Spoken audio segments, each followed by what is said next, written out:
Uma vez salvo, salvo para sempre é contra o ensinamento constante da Bíblia, desde Gênesis capítulo 1 até o final de Apocalipse.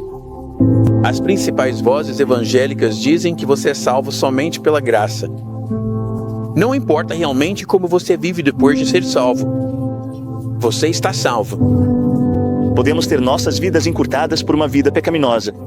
Podemos perder parte da recompensa celestial. Mas não importa o que façamos ou como vivamos, ainda estaremos salvos.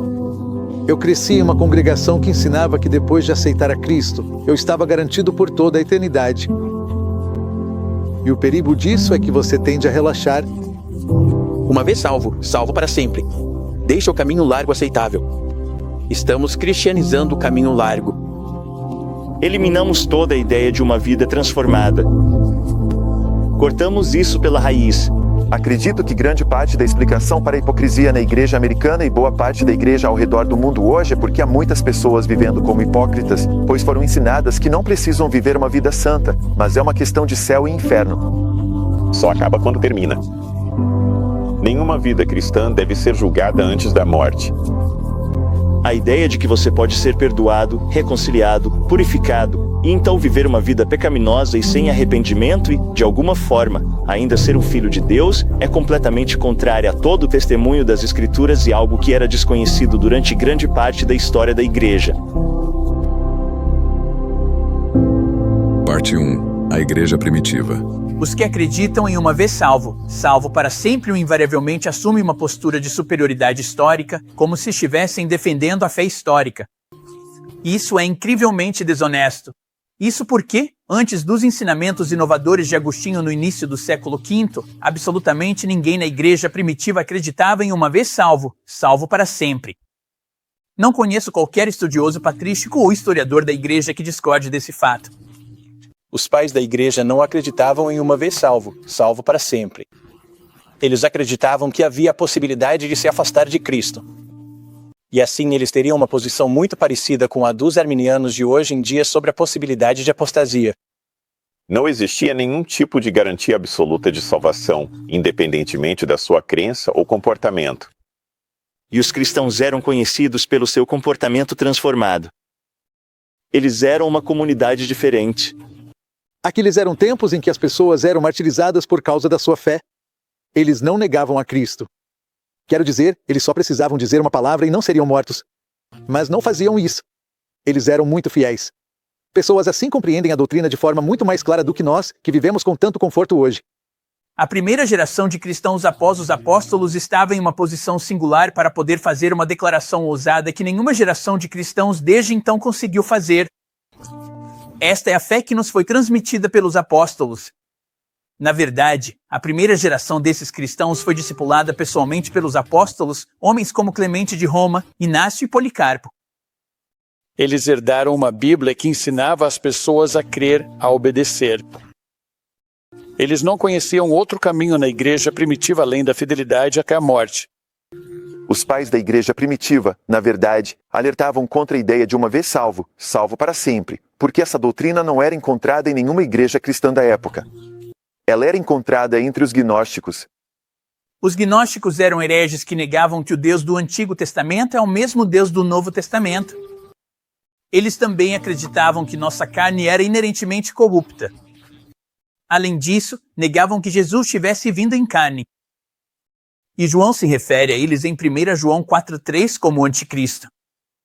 E, em suas refutações aos gnósticos, eles mencionavam como esses gnósticos acreditavam que você nunca poderia se desviar da fé, que você estaria, essencialmente, eternamente seguro. Orígenes escreveu sobre um grupo de gnósticos. Ele disse, abre aspas, eles basicamente destroem o livre-arbítrio ao introduzir naturezas arruinadas incapazes de salvação e ao introduzir outros como sendo salvos de tal forma que não podem se perder. Irineu afirma, mas quanto a eles mesmos, falando dos gnósticos, eles sustentam que serão totalmente e indubitavelmente salvos, não por meio da conduta, mas porque são espirituais por natureza. Seria possível que a substância espiritual, pela qual eles se referem a si mesmos, venha algum dia a estar sob o poder da corrupção? Por isso, também acontece que os mais perfeitos entre eles se entregam sem medo a todo tipo de atos proibidos, dos quais as Escrituras nos asseguram que aqueles que praticam tais coisas não herdarão o reino de Deus. eles nos menosprezam, ou seja, os verdadeiros cristãos, que, por temor a Deus, se guardam de pecar, até mesmo em pensamento ou palavra, considerando-nos totalmente desprezíveis. Cipriano disse: vocês ainda estão no mundo. Ainda estão no campo de batalha. Diariamente lutam por suas vidas, então devem ter cuidado para que aquilo que começaram a ser, com um início tão abençoado, seja concluído em vocês. Receber algo no início é pouca coisa. O mais importante é conseguir manter o que foi alcançado. A própria fé e o nascimento para a salvação não fazem tudo apenas por serem recebidos. Pelo contrário, precisam ser preservados. Justino Mártir afirma ainda que aqueles de vocês que confessaram e reconheceram que este homem é o Cristo, mas que por algum motivo voltaram à antiga lei e negaram que este homem é o Cristo, e não se arrependeram antes da morte, de modo algum serão salvos. No início do século V, Agostinho, que era o bispo de Hipona, lançou as bases para a doutrina moderna do uma vez salvo, salvo para sempre. Então chegamos a Agostinho de Hipona, que começa como os pais da igreja que vieram antes dele e depois evolui para algo muito mais parecido com o que hoje chamaríamos de calvinismo. Agostinho, na verdade, é a grande figura de transição. Sem dúvida. No início, ele não era alguém que afirmava a segurança eterna. No começo, ele ensinava a liberdade da vontade em seu cristianismo inicial, mas em seu cristianismo posterior, ele começou a negar o livre-arbítrio. Agostinho foi um maniqueísta, gnóstico por cerca de 10 anos de sua vida antes de se tornar um cristão declarado e acabar se tornando o principal teólogo da Igreja Católica Romana. Agora, no início do século V, um monge britânico chamado Pelágio criticou uma declaração que Agostinho havia feito em suas confissões. Agostinho havia declarado a Deus: concede o que ordenas e ordena o que desejas. Bem, isso fazia parecer que tudo em nossa obediência vem de Deus e nada vem do homem. E, ao invés de admitir que havia exagerado em suas confissões, ele foi 180 graus na direção oposta da fé histórica e declarou que o homem não pode fazer absolutamente nada em relação à sua própria salvação. Ele disse que cada parte da nossa salvação vem de Deus, desde a nossa fé inicial, nossa obediência e nossa perseverança até o fim. Agostinho levou o pêndulo para o lado oposto, mais na direção do seu gnosticismo maniqueísta, que tinha uma visão de que havia os eleitos entre os maniqueus. E os eleitos, como se sabe, eram assim, uma vez salvos, salvos para sempre. Eles perseverariam na fé maniqueísta, que não era cristã de forma alguma. Esse ressurgimento do ensino gnóstico por Agostinho deveria ter causado um choque na igreja, mas Agostinho escrevia em latim. E muito do que ele disse nunca foi lido pelos cristãos orientais de língua grega, e eles nunca adotaram sua teologia. O impacto dele poderia ter sido muito menor se não tivesse existido, muito tempo depois, um monge agostiniano chamado Martinho Lutero.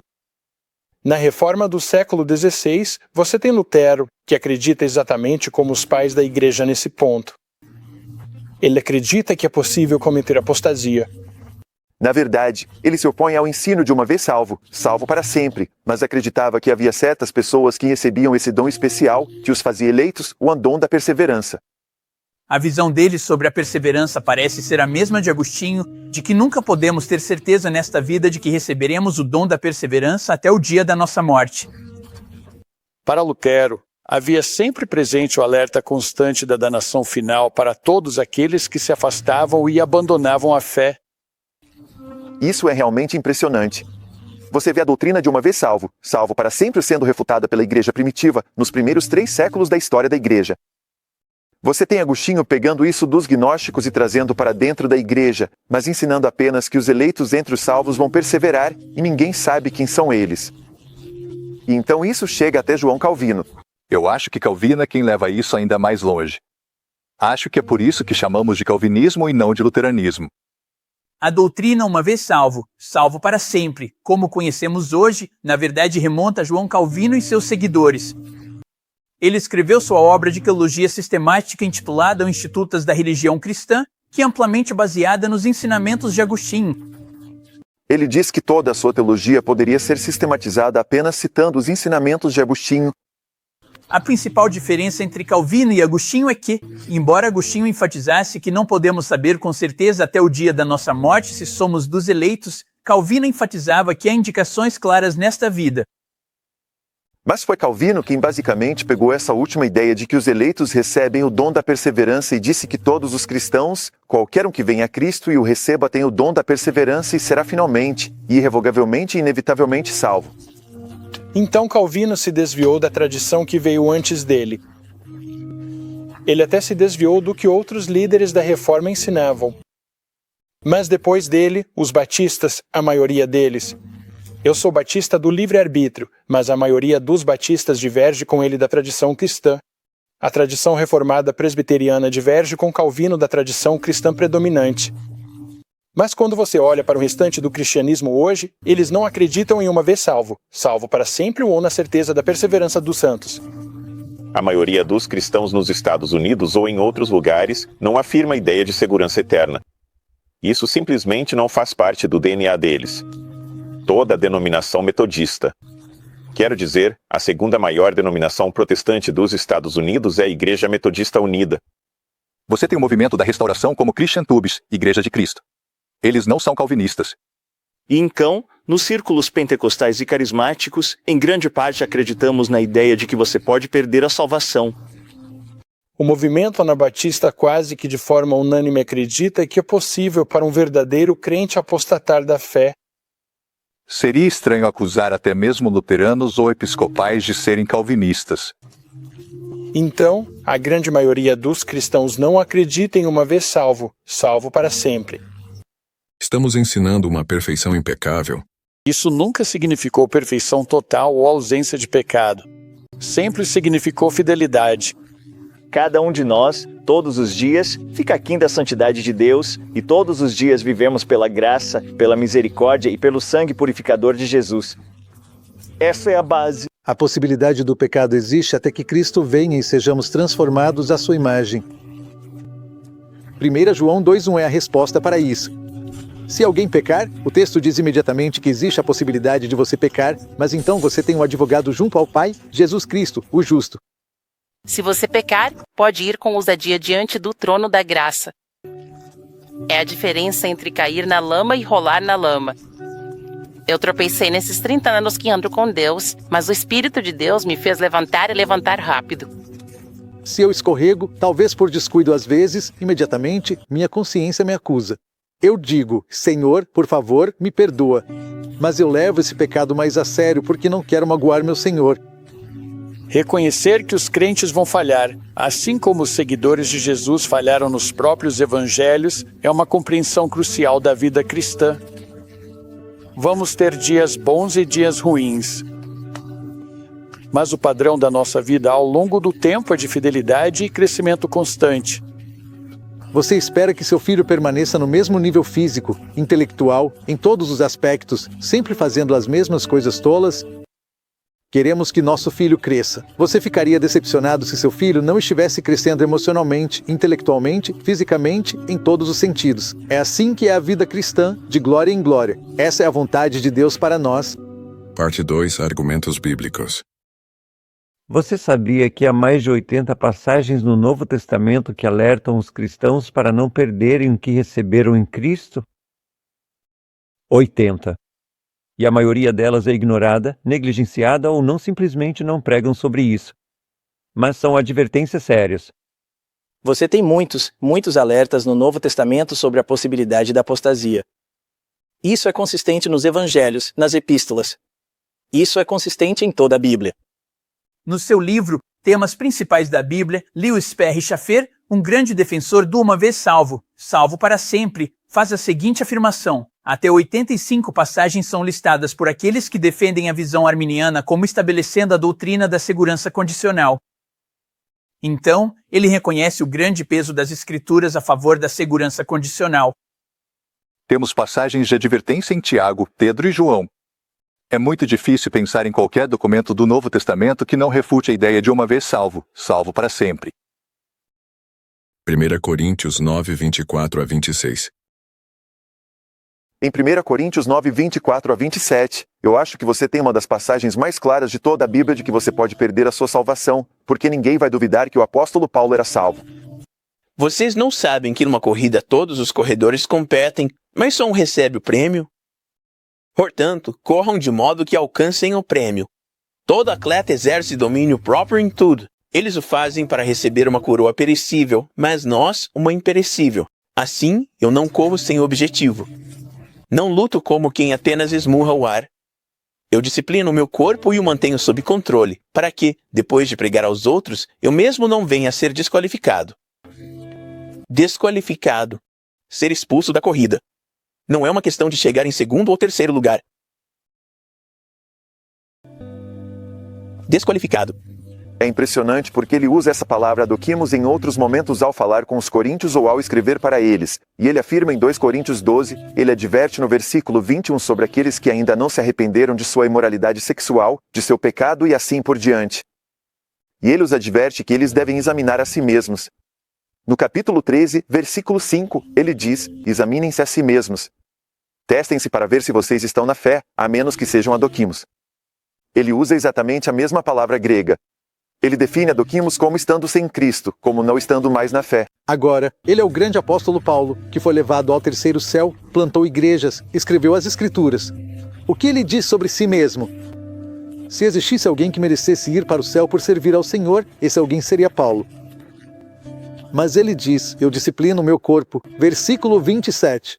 Se Paulo vive com a sensação de que existe uma possibilidade, ainda que remota, de ser excluído dessa corrida, como podemos dizer, não, você não pode ser excluído da corrida, não importa o que faça? E então ele continua dizendo, vou te dar alguns exemplos. Ignore a divisão de capítulos. No capítulo 10, ele diz, lembre-se do povo que saiu do Egito, batizado em Moisés no Mar Vermelho e tudo mais. No entanto, versículo 5, a maioria deles não agradou a Deus e pereceu no deserto. Ele está conectando isso ao que acabou de dizer, que eu poderia ser desqualificado. E no versículo 11, essas coisas aconteceram com eles como exemplo e foram escritas para nossa instrução. Aqui está o ponto importante. Aquele que pensa estar em pé, cuide-se para que não caia. Romanos 11:22. Veja, então, a bondade e a severidade de Deus. Para os que caíram, severidade. Mas para você, a bondade de Deus, se você permanecer na bondade dele. Caso contrário, você também será cortado. Em Romanos 11, Paulo faz declarações muito claras de que você pode, sim, perder a sua salvação. Paulo está dando um aviso aos crentes de que, assim como Israel, como vemos, foi cortado e os gentios foram enxertados, ele diz que não devemos ter nenhum motivo para nos orgulharmos, porque ele diz que nós também poderíamos ser cortados. Mas deixa eu te dizer, ele diz, você só vai continuar enxertado se continuar confiando, se continuar vivendo na bondade dele. Se não fizer isso, você será cortado assim como eles foram. Eu não vejo como isso poderia ser dito de forma mais clara. Olhe atentamente para a bondade e a severidade de Deus. Para os que caíram, severidade. Ele está falando sobre o povo judeu, mas para você, bondade tem um grande se você continuar na bondade dele. Por que a Bíblia usa a palavra se? Se fosse uma vez salvo, salvo para sempre, deveria ser diferente, sabe? Não teria nenhum se, nem a mas, nem a porém. Seria algo garantido, de fato. Ele diz, não seja arrogante ou presunçoso, mas tema, pois se Deus não poupou os ramos naturais, também não poupará você. O problema para o pessoal do uma vez salvo, salvo para sempre com esse versículo é que eles dizem que é impossível se desviar, e se é impossível se desviar, então não há motivo algum para temer. Alguns que acreditam em uma vez salvo, salvo para sempre o dizem, Paulo está apenas alertando os gentios como um grupo. Ele só está avisando os gentios de que eles precisam reconhecer a posição dos judeus e tal. Eles estão torcendo as coisas. Desculpa, olhe para o que o texto realmente diz. Ele não está falando com os gentios de forma geral. Ele está alertando aqueles que permanecem firmes na fé. Você não diz para alguém no seu trabalho, ou para um vizinho que não conhece Jesus, que ele está em Cristo pela fé e que precisa manter a fé ou será cortado. Isso não faz o menor sentido. Você foi enxertado nessa maravilhosa oliveira, mas se não for fiel, também será cortado. Então, a fidelidade é um requisito. E eu encorajo, quem quer que esteja ouvindo isso, olhe para o que o texto diz. Pare de tentar dar explicações baseadas em uma teologia que você quer defender. Defenda a palavra de Deus e mude a sua teologia. Hebreus 6:4-6. Hebreus tem pelo menos uma dúzia de passagens que refutam a ideia de uma vez salvo, salvo para sempre. Os capítulos 6 e 10 parecem dizer de forma direta: você pode perder a sua salvação. Pois, no caso daqueles que uma vez foram iluminados, provaram o dom celestial, tornaram-se participantes do Espírito Santo, provaram a boa palavra de Deus e os poderes do mundo vindouro, e então caíram, é impossível renová-los outra vez para arrependimento, visto que, para si mesmos, estão crucificando de novo o Filho de Deus e o expondo à vergonha pública. Hebreus 6 é outra passagem que, na minha opinião, é categoricamente clara ao ensinar que pessoas podem ter sido salvas e, de fato, perder a salvação. Existem 3 respostas populares dos defensores da segurança eterna para as passagens de advertência. A primeira é que não são verdadeiros crentes que estão sendo mencionados. A segunda é que esses textos não estão falando sobre a perda da salvação, mas sim sobre a perda de recompensas. A terceira é que Deus está usando essas advertências para fazer com que os crentes perseverem, mesmo sabendo que eles não podem deixar de perseverar. O livro de Hebreus é claramente escrito para cristãos. Isso é evidente em cada página do livro de Hebreus. É muito difícil dizer que alguém que foi iluminado, provou o dom celestial, se tornou participante do Espírito Santo, foi santificado pelo sangue de Cristo e é chamado de irmão. É difícil dizer que essas pessoas nunca foram realmente convertidas. Eu não acho que haja como fugir do fato de que este é um texto sobre apostasia, porque mesmo que a palavra usada seja provou, ela significa realmente experimentou. Quero dizer, o mesmo livro diz que Cristo provou a morte. Bem, isso não quer dizer que ele só teve um gostinho da morte. Significa que ele morreu. Quando diz que eles receberam o Espírito Santo, a palavra grega usada ali é a mesma que aparece em Hebreus 3, verso 1, para se referir aos santos irmãos que receberam a vocação celestial. Eles receberam a vocação celestial ou não? Hebreus 6,4. Foram iluminados, provaram o dom celestial, isso com certeza é nascer de novo, e se tornaram participantes do Espírito Santo. Jesus disse que o mundo não pode receber o Espírito Santo. Paulo disse que o homem natural não recebe o Espírito, e essas pessoas receberam o Espírito Santo. Quando diz é impossível renová-los outra vez para arrependimento? Outra vez para arrependimento? Outra vez? Ou seja, se arrependeram. Até mesmo lá no final, em Hebreus 13, ele fala sobre a prática regular da fé cristã que eles estão vivendo em Roma. Então, não, ele não está escrevendo para não cristãos. Versículo 6. Tendo caído, é impossível renová-los outra vez para arrependimento, visto que de novo crucificam para si mesmos o Filho de Deus e o expõem à vergonha pública. A ideia de que podemos estar além de qualquer recuperação nos lembra de Provérbios 29. Alguém pode ser repreendido e ser teimoso. Depois de tantas repreensões, ele pode chegar ao ponto de estar quebrado além da possibilidade de mudança. Essa é uma passagem assustadora. Cada dia que você peça é um dia em que você está chegando cada vez mais perto desse ponto de reprovação. Você não pode continuar vivendo de uma forma que fere ao Senhor, que o crucifica novamente. Você não pode fazer isso. Pense da seguinte maneira: todo pecado é um pecado pelo qual Jesus precisou morrer. Como você poderia ter uma visão indiferente do seu pecado depois de saber disso? Você ajudou a crucificar Cristo. E é por isso que em Hebreus ouvimos sobre o apóstata recrucificando Cristo pelos pecados que cometiam ao rejeitar e se afastar de Cristo. Hebreus 10, 26 a 29. Porque, se continuarmos a pecar deliberadamente depois de termos recebido o conhecimento da verdade, já não resta sacrifício pelos pecados, mas uma terrível expectativa de juízo e um fogo ardente que consumirá os adversários. Qualquer um que rejeita a lei de Moisés morre sem misericórdia, mediante o depoimento de 2 ou 3 testemunhas. Quanto mais severo castigo vocês acham que merece aquele que pisou aos pés do Filho de Deus, profanou o sangue da aliança pelo qual foi santificado e insultou o Espírito da graça. O autor de Hebreus, que certamente é salvo, se inclui no aviso ao dizer: porque se nós continuarmos a pecar voluntariamente depois de recebermos o conhecimento da verdade, já não resta sacrifício pelos pecados. Ele fala sobre como eles pisaram aos pés o sangue de Cristo pelo qual foram santificados. Mas alguns dizem: bem, eles foram santificados. Eles só meio que frequentavam a igreja. Bem, não. O livro de Hebreus, especialmente o capítulo 10, até mesmo antes, usa a santificação no contexto da salvação.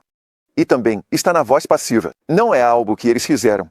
Deus os santificou pelo sangue de Cristo. Essa pessoa foi uma vez santificada pelo sangue de Jesus e agora o pisou aos pés. Alguns defensores da segurança eterna dizem que Deus está apenas usando as passagens de advertência como um meio de perseverança, um meio de fazer as pessoas perseverarem, mesmo sabendo que Ele vai fazê-las perseverar.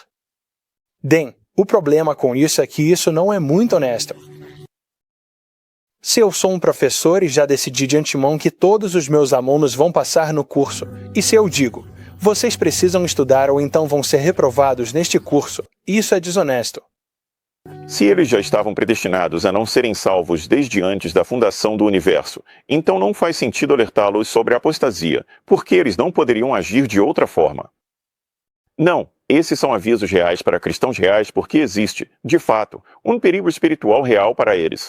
E ele diz que, se as pessoas desobedeciam à lei de Moisés, morriam sem misericórdia, com 2 ou 3 testemunhas dando testemunho contra ele. Quanto mais severo será o castigo para aqueles que pisaram o Filho de Deus e trataram o sangue da aliança pelo qual foram santificados como impuro e insultaram o Espírito Santo. É um argumento a fortiori. A fortiori, do maior para o menor.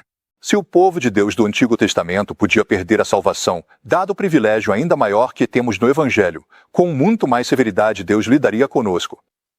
Você vê esse argumento do maior para o menor de novo, que temos visto repetidas vezes ao longo dos avisos do Novo Testamento, que não devemos dizer, bem, não estamos mais debaixo da lei, então podemos cometer apostasia. Repetidas vezes, em Hebreus capítulo 2, Hebreus capítulo 10, Hebreus capítulo 12, é ainda pior se desviar estando debaixo da graça. Então esse texto descarta a visão da perda de recompensas, porque diz que aquele que se afasta de Cristo só pode esperar uma terrível expectativa de juízo e um fogo ardente que consumirá os adversários. Isso não é perda de recompensas. Versículos como esse colocavam o temor de Deus no meu coração. Mesmo como cristão, eu tenho uma obrigação e uma responsabilidade diante de Deus. Chega um momento em que o coração pode se endurecer. O coração se torna impossível de aquecer e a vontade se torna relutante por causa de um padrão persistente de pecado que nos permite nos afastar do porto seguro de Cristo e da sua salvação. A maioria dos arminianos acredita que o pecado pode causar apostasia diretamente. No entanto, arminianos reformados como eu acreditam que o pecado endurece o seu coração. Ele não leva diretamente à apostasia, mas pode levar a um endurecimento do coração, de modo que você endurece o seu coração contra a convicção do Espírito Santo. Então aquela união com Cristo que vem somente pela fé pode ser rompida e você pode cometer apostasia. E quando isso acontece, é irremediável. Sou propenso a acreditar que aquelas pessoas que estão verdadeiramente preocupadas se cometeram o pecado da apostasia estão de fato seguras. Quem disse que é impossível para você chegar ao arrependimento? Nem todos estão nessa condição. As Escrituras são muito claras de que aqueles que foram cortados em Romanos 11 podem ser enxertados novamente. Tiago capítulo 5 diz que se você trouxer de volta alguém que se desviou da verdade, salvará uma alma da morte e cobrirá uma multidão de pecados. O filho pródigo voltou, e ele estava perdido, mas agora foi encontrado. Ele estava morto, mas agora está vivo. Isso está em toda a Escritura. Acho que a versão ISV traz isso muito bem, porque destaca o particípio presente, enquanto continuarem a crucificar o Filho de Deus novamente. Se as pessoas estão destinadas a ir para o inferno e rejeitar Jesus, como o autor de Hebreus no capítulo 3 alerta que se pode endurecer tanto seu coração a ponto de se afastar do Deus vivo e não ouvir mais a voz dele. Mas isso não significa que a voz dele não estava lá. Ela está lá, mas é você que está ignorando a voz dele. Se percebermos em nós um coração insensível e frio, uma falta de desejo de obedecer, devemos prestar atenção a essas passagens de advertência e voltar nosso coração para Deus até ouvirmos novamente a voz de Deus. 2 Pedro 2:20-21. Veja o capítulo 2 de 2 Pedro. Aqui, novamente, há uma afirmação forte sobre a possibilidade de um crente se perder. Se depois de terem escapado das corrupções do mundo pelo conhecimento do Senhor e Salvador Jesus Cristo, se deixam enredar de novo nelas e são vencidos, o seu último estado torna-se pior do que o primeiro. Por que melhor lhes seria não terem conhecido o caminho da justiça, do que depois de o conhecerem, desviarem-se do santo mandamento que lhes foi dado? Pedro diz, teria sido melhor para eles nunca terem conhecido o caminho da justiça do que, depois de conhecê-lo, se desviarem. Isso está falando sobre alguém que perde a sua salvação. Ele fala sobre o caminho da justiça. Qual é o caminho da justiça? Jesus diz: eu sou o caminho, a verdade e a vida. A igreja primitiva era chamada de o caminho. São pessoas que abandonaram a fé. Agora, alguns argumentam que isso se aplica apenas aos falsos mestres e não ao público deles. Seja para quem for que ele está falando, essas são pessoas que realmente chegaram ao conhecimento da verdade. Depois de terem escapado das corrupções do mundo pelo conhecimento. E não estamos falando de conhecimento intelectual, estamos falando de conhecimento íntimo, pessoal. E a palavra grega que ele usa ali é epignose. É conhecimento pela experiência. Muitos calvinistas admitem ao comentar sobre 2 Pedro 1,3, que tem a ver com conhecimento de salvação. Depois de conhecer, dão as costas ao santo mandamento que lhes foi entregue. O que é isso senão uma pessoa que realmente conheceu a salvação? A mensagem do verdadeiro provérbio aconteceu com eles. O cão volta ao seu próprio vômito. A porca lavada volta a revolver-se na lama. A interpretação calvinista seria que, se você realmente foi lavado, nunca poderia voltar para a lama, nunca poderia voltar para o lodo. O que por si só parece levantar a questão, então, por que Pedro os adverte? Pedro ilustra o estado de apostasia de um ex-crente, sobre o qual adverte no capítulo 1, quando descreve os crentes como tendo escapado das corrupções do mundo pela concupiscência, e se esquecem que foram purificados de seus pecados passados. O porco representa um crente que foi purificado, esquece que foi lavado e volta para a lama.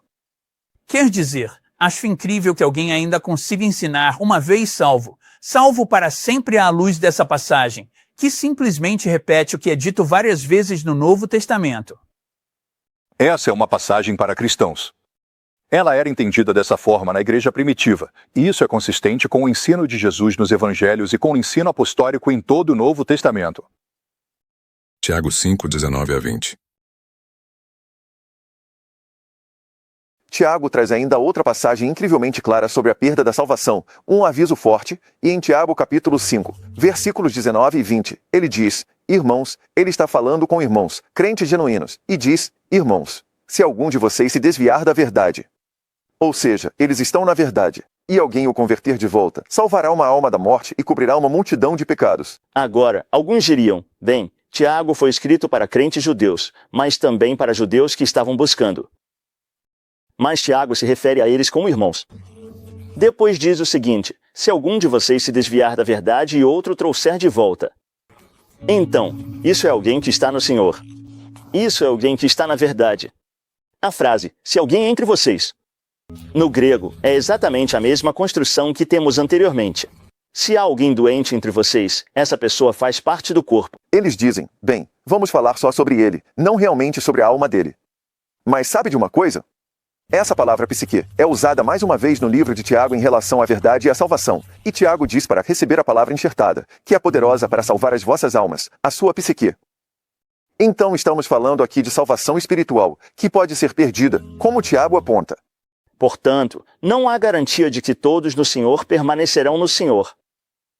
Existe realmente a possibilidade de alguém apostatar, como vemos em toda a Bíblia, e não há garantia de que a pessoa vai voltar. Por isso, é uma tarefa sagrada ajudar a trazer de volta um crente que se desviou, e ao trazê-lo de volta, salvamos essa pessoa da morte e cobrimos uma multidão de pecados. Mateus 24, 13. Mas aquele que perseverar até o fim, esse será salvo. Muitos pegam esse texto e dizem: sabe, Jesus ali estava falando sobre perseverar até o fim da tribulação. Se você sobreviver à tribulação inteira, então seu corpo será salvo. Esse não é o contexto. O contexto ali, quando Jesus faz essa declaração, é logo após o aviso de Jesus dos versículos 9, 10, 11 e 12 de que muitos se desviarão da fé e serão seduzidos por falsos cristos e falsos profetas. Muitos falsos profetas surgirão e enganarão muitas pessoas.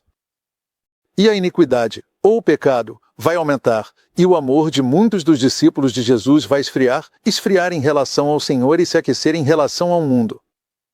Mas aquele que perseverar até o fim.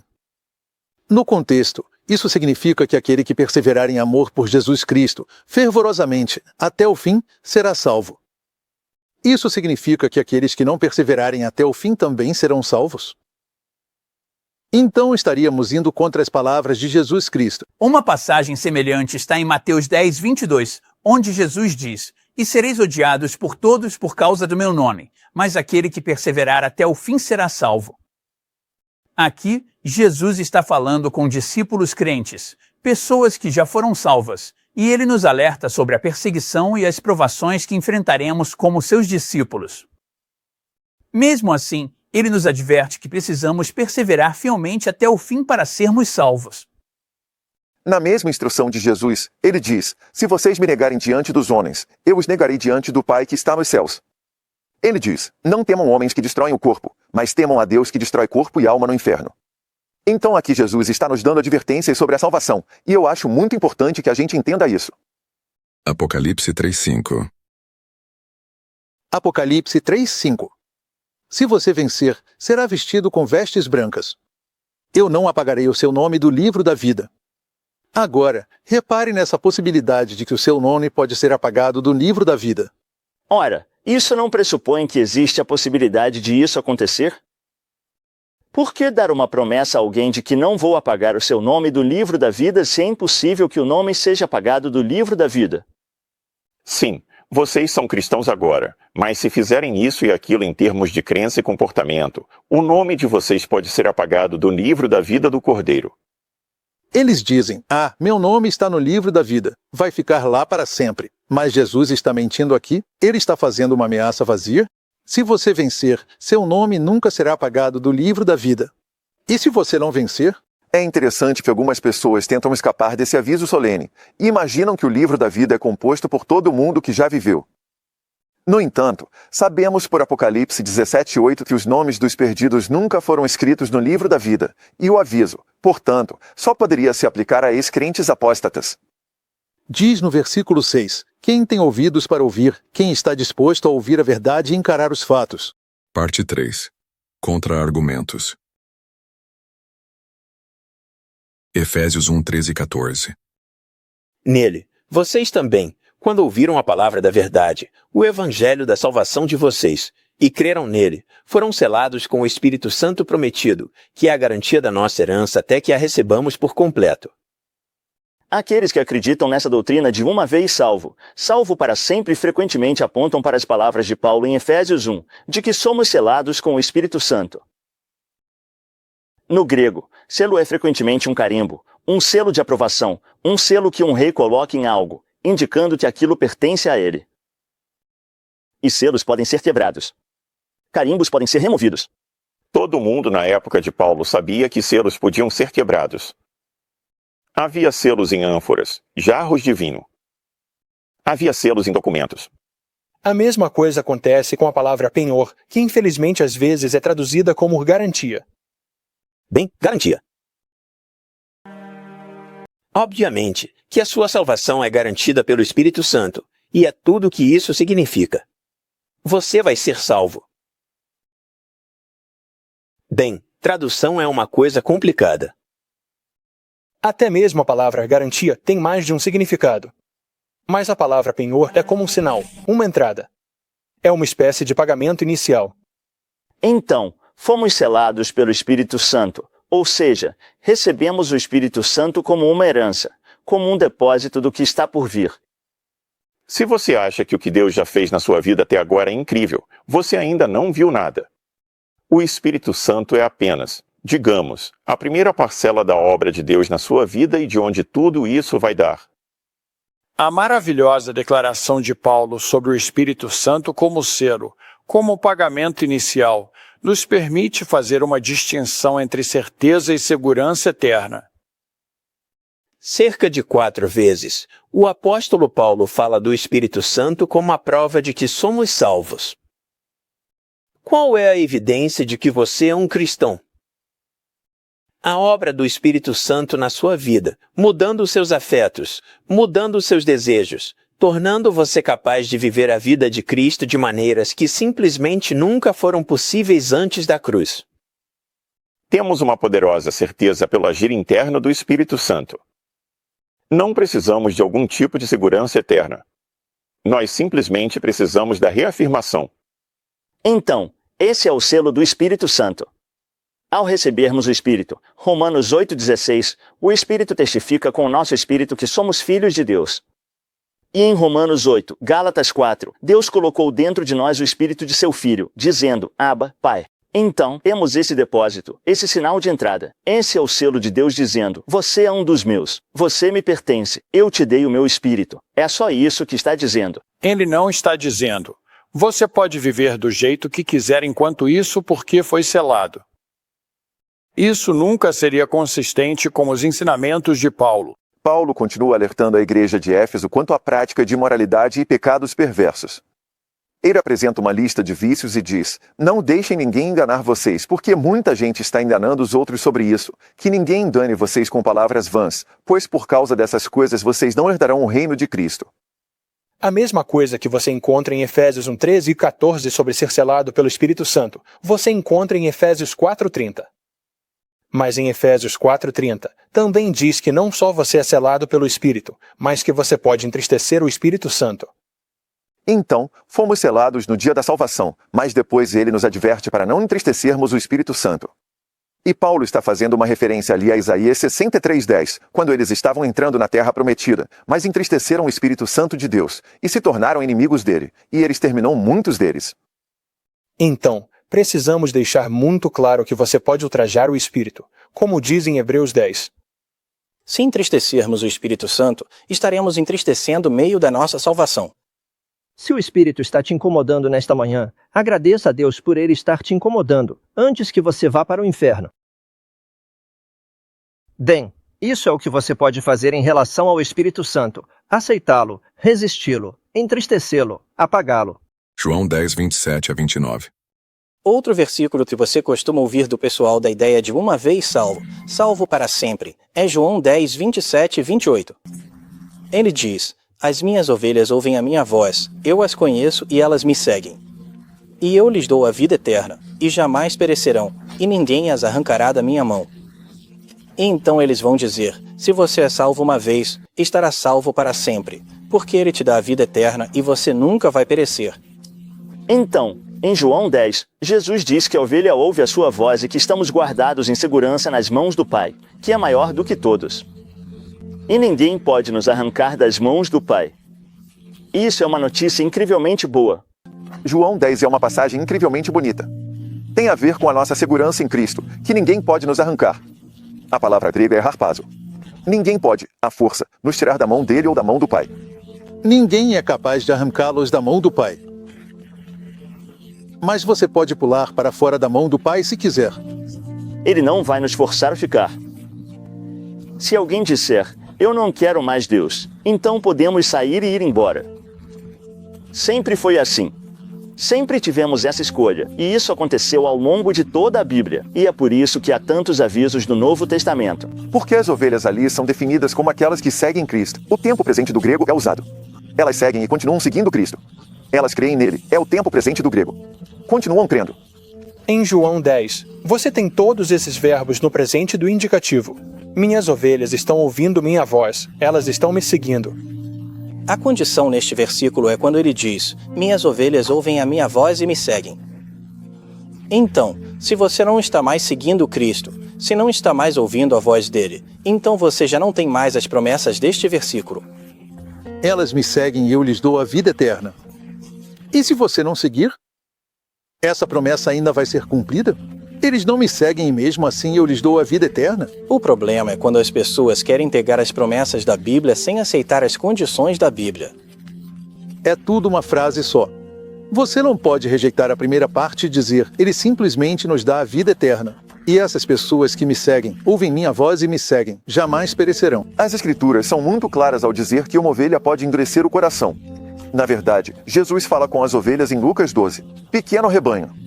Ele está falando com o rebanho de ovelhas e os alerta que devem ser como o servo bom e fiel que distribui alimento no tempo certo. Mas ele diz, se esse servo, o mesmo servo, essa mesma ovelha do rebanho, sair e espancar os servos e se embriagar com os bêbados, então será cortado em pedaços e lançado com os incrédulos. Jesus diz isso em Lucas 12. Bem, Apocalipse 21:8 diz, os incrédulos vão para o lago de fogo. Isso é um péssimo negócio. Então, as Escrituras alertam que você pode endurecer o seu coração como ovelha e deixar de ouvir a voz dele. Então, pelo que entendo das Escrituras, podemos saber, com toda certeza, que somos salvos. Podemos ter absoluta confiança no poder de Deus para nos guardar, mas os alertas são reais. Romanos 7, 23 e 24. Mas vejo uma lei diferente nos membros do meu corpo, guerreando contra a lei da minha mente, me tornando prisioneiro da lei do pecado, que está nos meus membros. Miserável homem que sou, quem me livrará do corpo desta morte? Romanos 7 tem sido uma passagem controversa por 2 milênios. E a grande questão, esse texto está falando sobre a vida normal de um crente, que você faz as coisas que odeia e as coisas que você quer fazer, você não faz, e que você vive esse tipo de vida esquizofrênica e então reconhece: eu sou apenas um pecador miserável salvo pela graça? E em Romanos 8:1, agora pois, já não há condenação. É assim que devemos ler esse texto? Ou será que Paulo está falando sobre a vida debaixo da lei, antes de conhecer o Senhor? A igreja primitiva entendeu isso corretamente. A igreja primitiva, nos primeiros séculos da história da igreja, entendeu que o apóstolo Paulo estava falando de si mesmo antes de ser salvo. Na verdade, só foi com Agostinho que surgiu na igreja a ideia de que Paulo estava falando de si mesmo como uma pessoa salva e que ele simplesmente vivia uma vida imoral. As coisas que ele quer fazer, não consegue, e as coisas que ele não quer fazer, acaba fazendo, e ele é escravo do pecado. Bem, será que é assim mesmo que Paulo fala em todo o restante do Novo Testamento? Absolutamente não. Não há nada em nenhuma das outras cartas de Paulo que soe sequer remotamente como Romanos 7, seja como um paradigma ou mesmo como uma experiência comum na vida cristã. Só por esse motivo, já deveríamos ter muito cuidado com aqueles que acham que Romanos 7 está descrevendo uma luta típica de um cristão típico ao tentar viver a vida cristã. Eu, pessoalmente, fico entristecido quando ouço um pregador cristão renomado dizer que Romanos 7 descreve a vida cristã normal. Ou seja, amamos Jesus, mas não conseguimos resistir ao pecado. Felizmente, há certos calvinistas que discordam desse ponto de vista. Douglas Moo, por exemplo, Oikema e outros calvinistas dizem: não, no contexto, Paulo ali está definitivamente em um estado de perdição antes de encontrar Cristo. Minha resposta é a seguinte: por que não colocamos isso como uma grande interrogação e vemos o que está escrito em Romanos 6 e Romanos 8? Em outras palavras, as passagens que estão em volta de Romanos 7. Um dos grandes desastres na igreja é separar os capítulos 6, 7 e 8. Eles precisam ser lidos juntos. Romanos 6 é bastante explícito. Nós morremos para o pecado no batismo. Fomos sepultados com o Senhor e ressuscitados para uma nova vida. Não podemos continuar no pecado. Paulo é explícito. Romanos 6:11, Romanos 6:14. Não deixem que o pecado domine vocês. Depois que Paulo clama a Jesus e diz, no final de Romanos 7, quem me livrará deste corpo de morte? Mas quando você vai para o capítulo 8, é Jesus quem lhe dá a libertação. O capítulo 8 traz uma vitória incrível e gloriosa do cristão sobre esse tipo de tentações. Eles recebem, assim como Jesus recebeu, o Espírito Santo para acompanhá-los em seus caminhos e capacitá-los a fazer o que Deus os chama para fazer nesta vida. Lemos em Romanos 8, nos primeiros versículos, que a lei do Espírito de vida lhe deu vitória sobre a lei do pecado e da morte. Agora ele está sob a nova aliança. Ele não está mais no estado de Romanos 7. Então, é possível para nós vencermos o pecado? Para mim, não. Mas o Espírito Santo em mim pode. E por isso aquelas exortações que Paulo fez com tanta ênfase em Romanos 6 são possíveis, mas elas são possíveis à luz de Romanos 8. O capítulo 7 parece ser uma digressão, onde Paulo fala sobre a experiência de tentar viver uma vida cristã vitoriosa pelo poder de seguir a lei de Moisés. Então, independentemente de como interpretamos Romanos 7, a realidade é que no Senhor somos chamados para levar uma nova vida piedosa. E na verdade, nada diferente disso é tolerado. Então, infelizmente, Romanos 7 tem sido usado como uma licença para muitas pessoas. E isso parte meu coração, porque há inúmeros cristãos citando Romanos 7 enquanto vivem vidas perversas. Mas Paulo diz, se você viver dessa forma, não herdará o reino de Deus. Romanos 8:30.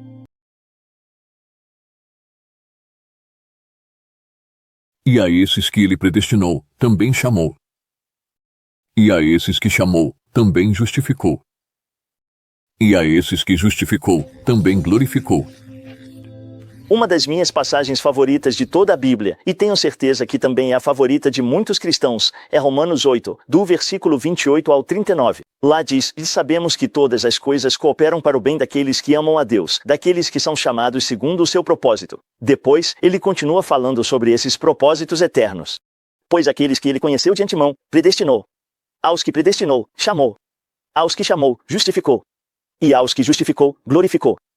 Os calvinistas, na verdade, chamam isso de corrente de ouro, pois aqueles que são chamados seguem assim até a glorificação. Eu concordo com John Wesley, que afirmou que Paulo não está dizendo que todos os que foram chamados são justificados, que todos os que são justificados serão glorificados. Ele está apenas mostrando como Deus age na salvação.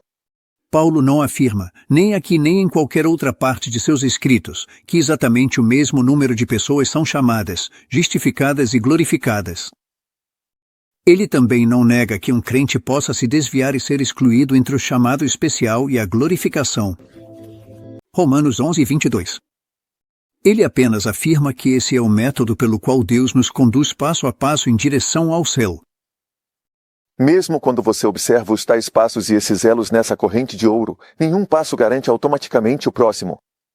A Bíblia diz que muitos são chamados, mas poucos são escolhidos. Então, só ser chamado não significa que você automaticamente será escolhido. Pedro diz em 2 Pedro 1,10 para confirmar o seu chamado e eleição, ou seja, o fato de você ter sido escolhido deve ser ratificado. O contexto ali trata da continuidade na fé. Então isso não garante que você será justificado.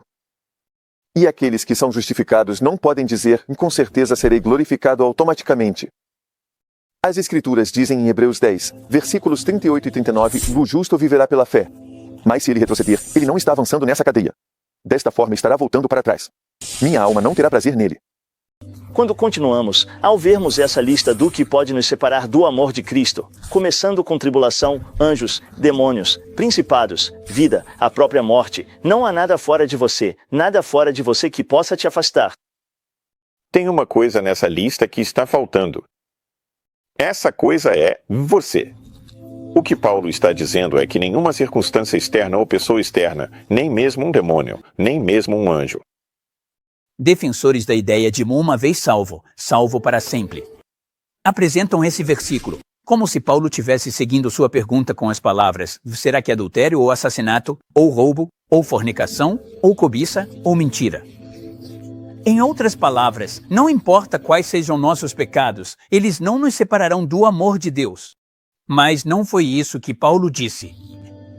Ele seguiu sua pergunta com estas palavras: será que tribulação, ou angústia, ou perseguição, ou fome, ou nudez, ou perigo, ou espada? Agora, isso não é pecado. Essas são coisas que Paulo e outros fiéis em Cristo estavam sofrendo.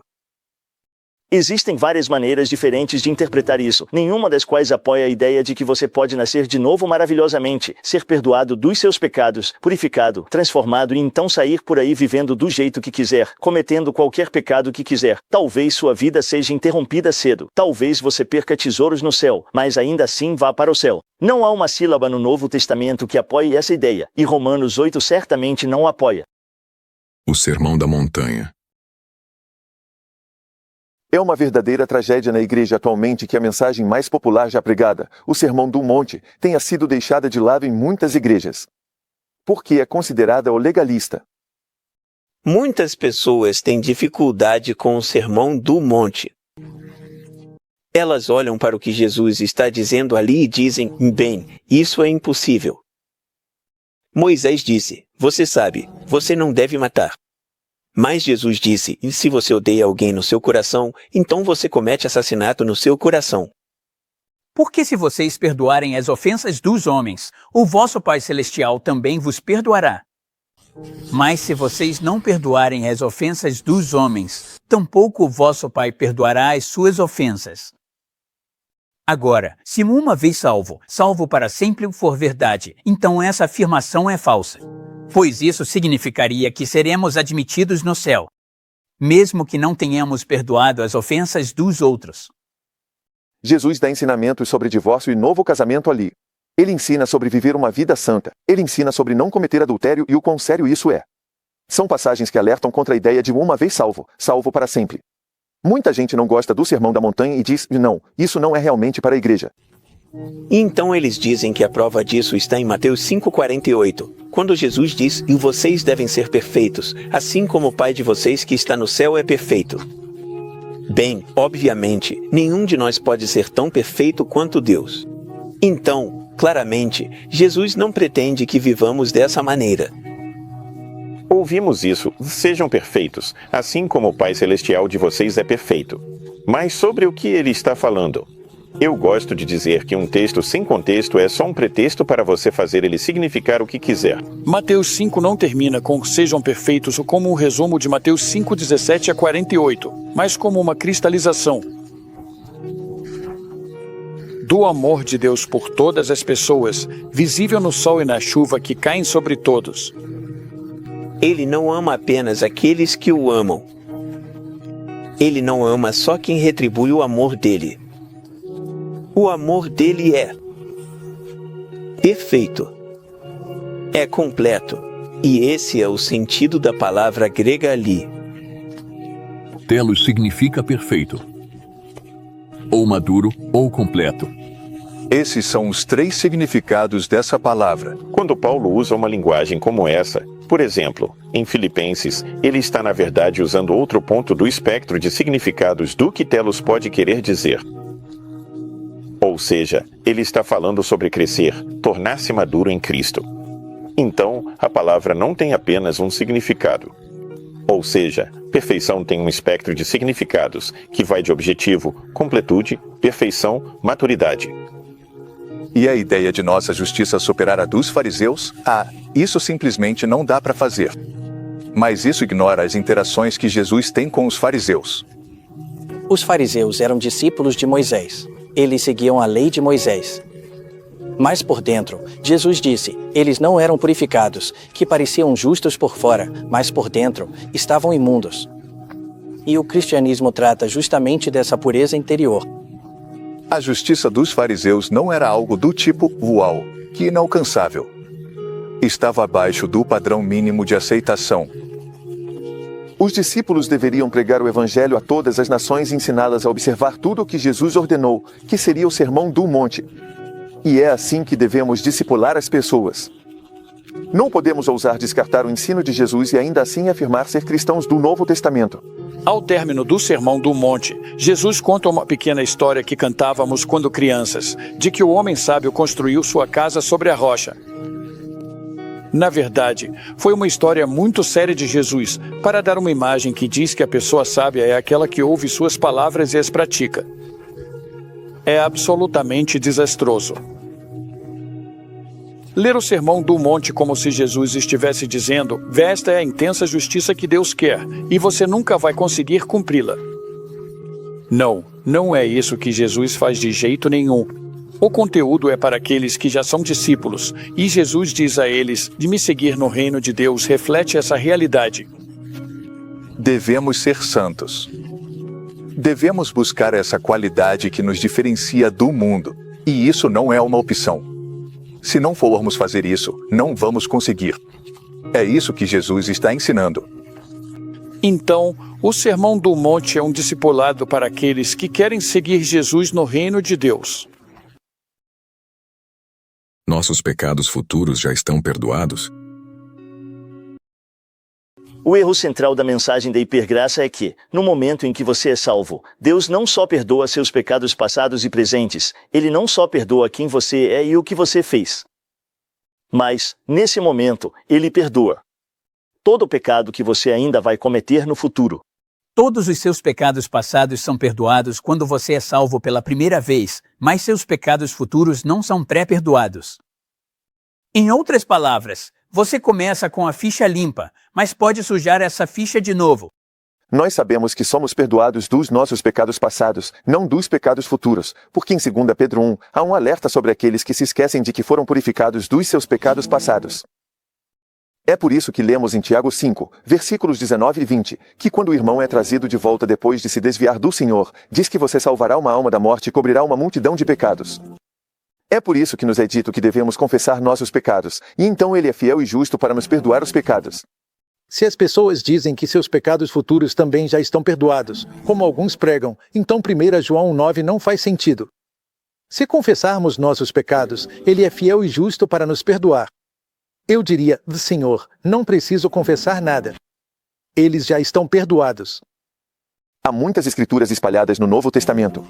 Foi isso que a igreja primitiva ensinou. Você deve continuar confessando seus pecados. E se morrermos e houver um pecado não confessado? Somos ramos na videira. Ficará quem da glória do Senhor não nos corta da videira. É a apostasia que nos separa da videira. Seria uma rebelião contínua contra Deus. Então, a ideia de que seus pecados futuros já estão perdoados implicaria que seus pecados são perdoados sem arrependimento. Agora, se você pecar no futuro, há perdão para esses pecados se você se arrepender. E o que o pecado sem arrependimento na vida do cristão pode fazer é atrapalhar o recebimento do perdão contínuo que Cristo já providenciou. É assim que devemos enxergar. Ele morreu por todos os nossos pecados antes mesmo de termos cometido um único pecado. No entanto, o perdão é concedido pelo que já fizemos. Nossos pecados foram tratados na cruz. Em Cristo. Nossa experiência subjetiva de perdão e reconciliação com Deus é um relacionamento contínuo com Ele que vivenciamos através do arrependimento, da confissão e restituição. Somos salvos pelas obras? Acho que existe um falso dilema entre acreditar em uma vez salvo, salvo para sempre, ou acreditar que você é salvo pelas suas obras. Existe mesmo. Não há nenhum ato de justiça que eu possa praticar que me dê status diante de Deus. Não existe nada que eu possa fazer que me salve da condenação dos meus pecados. Somos salvos pela fé, o que nos dá uma posição diante de Deus. O sangue de Cristo.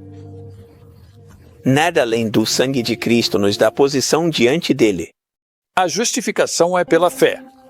Isso significa que uma pessoa é declarada justa por Deus com base no sacrifício de Cristo, no que Cristo fez por nós. Então não se trata de conseguir algo do jeito antigo, por merecimento. Nunca foi assim. A salvação é pela graça e por meio da fé. Mas aqueles que são salvos pela graça de Deus são transformados em agentes de boas obras. Neste mundo. Obviamente, as boas obras fazem parte do processo de santificação. Na verdade, Efésios diz que fomos criados em Cristo Jesus para as boas obras. Jesus em Mateus 5,16 diz, e demonstrem suas boas obras, deixem sua luz brilhar para o mundo, para que eles glorifiquem o seu Pai que está nos céus. 1 Pedro 2 diz, e vivam de tal maneira entre os ímpios que eles vejam o seu comportamento e sejam atraídos para Deus. Somos justificados pela fé, que é uma fé viva que resulta em obras. Não são as obras que nos justificam, as obras são apenas a evidência de uma fé viva. E enquanto estivermos na fé e a possuirmos, então temos as promessas da fé. Como a vida eterna e o perdão dos pecados, a salvação tem 3 tempos. Eu fui salvo. Eu estou sendo salvo. Eu serei salvo. E até que você passe pelos 3 tempos, a situação não está resolvida. Justificação pela fé não significa que existe uma porta trancada atrás de nós. Justificação significa que as pessoas entraram no reino de Deus e agora são chamadas a seguir Jesus. Se elas escolhem se afastar de Jesus, é porque a fé delas desmoronou, porque elas escolheram se afastar. Não é que medimos nossa salvação todos os dias pelo quanto trabalhamos, quantas boas ações fizemos e quantas mais ações deixamos de fazer. Não, isso não é a santidade do Evangelho. Essa não é a graça do Evangelho. Essa é a nossa resposta ao que a graça de Deus fez em nossas vidas. Aqueles que estão em Cristo, cheios do Espírito, fazem o que a lei queria que eles fizessem e ainda mais. Então, não, as boas obras não nos salvam. Por outro lado, uma salvação que não resulta em uma vida transformada perdeu todo o sentido. Parte 4. A vida na nova aliança. As promessas da nova aliança em Jeremias e em Ezequiel é que algo novo vai acontecer. E esse algo novo às vezes é expresso como uma presença dinâmica do Espírito de Deus. Jeremias diz que Deus vai realizar uma nova aliança. Uma aliança realmente nova. Por que eu vou tirar a lei da pedra lá fora para o coração aqui dentro? É nova em sua localização. É nova porque agora, de alguma forma, seremos capazes de fazer as coisas que Deus ama. O Antigo Testamento podia te dizer o que você deveria fazer, mas não conseguia te capacitar a fazer. Ele coloca sua lei na minha mente e a escreve no meu coração. Agora, o que isso significa? Colocar na minha mente significa que ele me dá um desejo, mas só o desejo não é suficiente. Eu preciso de habilidade também. E assim, o Espírito Santo me dá poder no coração. Então, o Antigo Testamento está fazendo essa pergunta. Você quer que compartilhemos do seu caráter santo? Mas nós não conseguimos. Você nos daria o Espírito Santo? Sim. Mas seu templo está irremediavelmente corrompido. Como iremos então purificar o templo? Com o sangue do meu filho. E agora, com o seu templo purificado, eu posso te dar o meu Espírito Santo. E você pode andar como eu ando. Devemos temer a Deus? E não temam os que matam o corpo, mas não podem matar a alma. Temam antes aquele que pode destruir tanto a alma quanto o corpo no inferno. Essas palavras não foram ditas para descrentes, mas para os seus discípulos. Muitos estudiosos do Novo Testamento, se forem perguntados se o temor do Senhor no Novo Testamento tem algum papel em nossa salvação ou santificação, provavelmente descartariam isso imediatamente e diriam que não. É claro que não. No entanto, eles estão ignorando uma porção enorme de escrituras. Somos instruídos a aperfeiçoar a santidade, que é a santificação, no temor de Deus. O autor de Hebreus, no capítulo 4, versículo 1, diz: "E temamos para que não falhemos em entrar no descanso." Encontro pessoas o tempo todo que dizem não temer a Deus. Fico preocupado com quem diz isso. Acreditar na segurança condicional me ajudou a permanecer no caminho certo. Isso me ajudou a manter uma consciência sensível às convicções do Espírito Santo. Essa doutrina de uma vez salvo, salvo para sempre, simplesmente destrói o temor de Deus. Se confiarmos na graça dele e não brincarmos deliberadamente com o pecado, não temos nada a temer. Se escolhermos brincar com o pecado, temos tudo a temer. Como devemos viver? Vejo muitos cristãos frustrados tentando viver do jeito que Deus deseja. Mas ao mesmo tempo fazem as coisas do seu jeito. Isso não vai dar certo. As pessoas são ensinadas que uma vez salvas podem se rebelar contra Deus, viver como quiserem e ainda assim entrar no reino dos céus. Isso é mentira do inferno. E se não levarmos isso a sério, muitos de nós vamos perecer. Porque queremos acreditar em uma mentira. E vamos juntar para nós mesmos esses falsos mestres que só dizem o que queremos ouvir. Somos chamados à santidade. Não é opcional. Essa é a vontade de Deus. 1 Tessalonicenses 4 fala da sua santificação. Hebreus 12:14 diz que sem santidade, ninguém verá o Senhor. Não somos devedores à carne para vivermos segundo a carne. Se vocês viverem segundo a carne, morrerão. Mas se pelo Espírito Santo vocês fizerem morrer as obras da carne, viverão. Isso é um alerta, mas também uma promessa de que você pode ter vitória sobre a carne. Leia os pais da igreja primitiva. Esses caras estavam sendo martirizados pela fé, eles não cediam e viviam vidas santas. E está muito claro nas Escrituras que podemos viver uma vida vitoriosa. Na verdade, espera-se isso de nós como crentes. Uma vida santa é totalmente possível. Jesus disse, ou melhor, a Bíblia diz que ele nunca permite que você seja tentado além do que pode suportar. Ele sempre oferece uma saída. Leve a sério o aviso de fugir do pecado, resistir ao diabo e não apagar a obra do Espírito na sua vida. Jesus disse para serem meus discípulos, vocês devem tomar sua cruz e negar a si mesmos. Em outras palavras, você não pode ser levado pelas emoções ou pelo prazer momentâneo. Posicione-se e pense, o que estou fazendo? Não deixarei que me levem ao inferno. Me disseram que não posso mudar. Não, você pode ter vitória. A vitória está no poder do Espírito Santo através do Senhor Jesus Cristo, que vai te dar poder para viver uma vida santa. Deus realmente nos transforma. E fortalezas realmente podem ser quebradas. Aqueles que eram viciados podem ser libertos dos vícios. O novo nascimento é realmente um novo nascimento. Ande no Espírito, e você não satisfará os desejos da carne. Simplesmente busque o Pai e ande no Espírito, e você terá vitória. Tito, capítulo 2, diz que a graça de Deus, que se manifestou a todos os homens, nos ensina a dizer não à impiedade.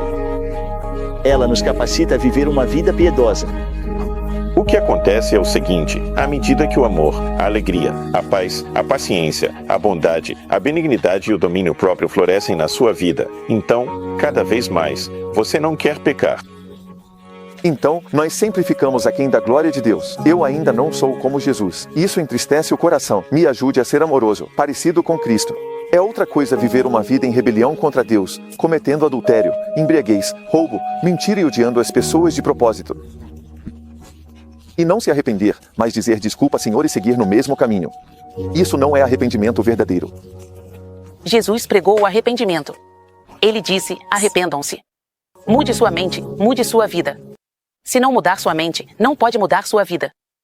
Deus está nos chamando para mudar nossa mente. E arrepender-se significa uma mudança de direção. É como o termo militar usado no desfile quando se diz ao meia volta. Eles giram 180 graus e ficam de frente para o lado oposto. Arrependimento é voltar-se para Jesus Cristo com fé. Mudança de coração, mudança de mente, que leva à mudança de vida. A palavra metanoia, arrependimento, significa realmente se afastar. Não tem a ver com o que você sente sobre isso. Quero dizer, você pode se sentir culpado ou pode não se sentir culpado. Depende de quão anestesiada está a sua consciência. É não seguir mais naquela estrada larga que leva à destruição, na qual Jesus disse que muitos estão, mas sim ter uma mudança de coração e mente, onde eu me volto para o Senhor Jesus Cristo, que é o caminho, a verdade e a vida. Ele é o caminho estreito. À luz de toda essa discussão sobre uma vez salvo, salvo para sempre, e a real possibilidade de apostasia levando a consequências graves e julgamento eterno, eu acredito que devemos nos ajoelhar diante de Deus em busca da sua graça. De Gênesis a Apocalipse. No fim das contas, Deus odeia o pecado, mas Ele nos deu o livre-arbítrio. E sempre haverá consequências. De qualquer forma, a escolha é nossa. No fim das contas, se perdermos o céu, a culpa não é de ninguém além de nós mesmos. Ninguém tem desculpa, porque não se dedicou ao que já está escrito.